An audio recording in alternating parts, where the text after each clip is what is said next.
যাত্রাবাড়ির কোনাপাড়ায় dengue আক্রান্ত হয়ে ৩ দিন আগে হাসপাতালে ভর্তি হয়েছেন তানজিনা বেগম। ডাক্তার নার্সের পাশাপাশি সহধর্মিণীর যত্নে ব্যস্ত স্বামী।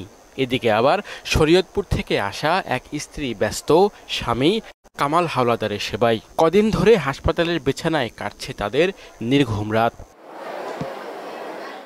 মুগদা হাসপাতালে ভর্তি ১১৪ জন রোগীর চিত্রটা এমনই। রাজধানী ছাড়াও আশেপাশের বিভিন্ন এলাকার রোগীরা ভর্তি হচ্ছে এখানে।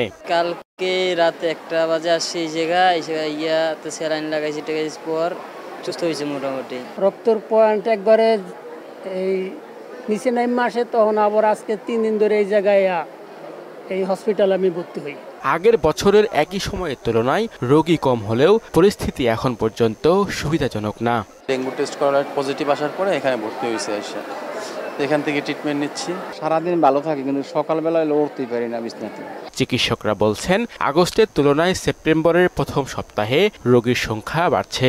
যারা প্রেগনেন্ট রোগী বা ডায়াবেটিস বা কিডনি, এদের একটু ক্ষতিগ্রস্ত বেশি, এদের সিভিরিটি একটু বেশি হচ্ছে। আর বাকি যারা নর্মাল পারসন তাদের একটু কম হচ্ছে। হাসপাতালের উপপরিচালক জানান, ওষুধ স্যালাইনের অভাব না হলেও সংকট রয়েছে চিকিৎসকের। গত বছর যখন ডেঙ্গু রোগীর সংখ্যা বৃদ্ধি পায়, তখন আমরা স্বাস্থ্য মন্ত্রণালয় থেকে আমরা অ্যাটাচমেন্টে 30 জন আমরা চিকিৎসক পেয়েছিলাম, সাথে কিছু নার্স পেয়েছিলাম। কিন্তু এবার কিন্তু শুরু থেকেই আমরা মন্ত্রণালয়ে চিঠি দিয়েছি, কিন্তু এখন পর্যন্ত আমরা কোনো অ্যাটাচমেন্টে কোনো ডাক্তার বা নার্স পাইনি। ডেঙ্গুর বিস্তার রোধে হটস্পট ম্যানেজমেন্টের মাধ্যমে মশক নিধন ও বর্জ্য ব্যবস্থাপনা জোরদার করার পরামর্শ দিলেন বিশেষজ্ঞরা। এই মুহূর্তে যেটি করণীয় সেটি হচ্ছে 3টি কাজ করতে হবে আমাদেরকে। একটি হচ্ছে হটস্পট ম্যানেজমেন্ট, লার্ভিসাইডিং এবং breeding source management.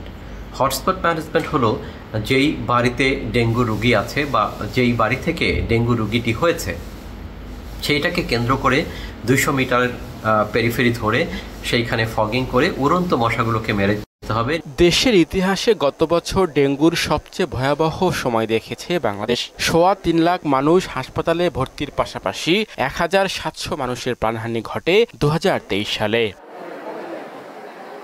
Shamimuzzaman Chowdhury, মোহনা সংবাদ, ঢাকা।